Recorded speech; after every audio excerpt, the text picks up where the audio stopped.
ఆవకాయ ఆంజనేయ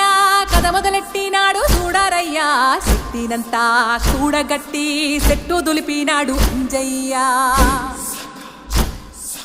ఎర్ర ఛాయ కోతి అవతార వెంటమాయ కత్తి సేత పట్టకుండా కాయ కోసినాడు కపిలయ్య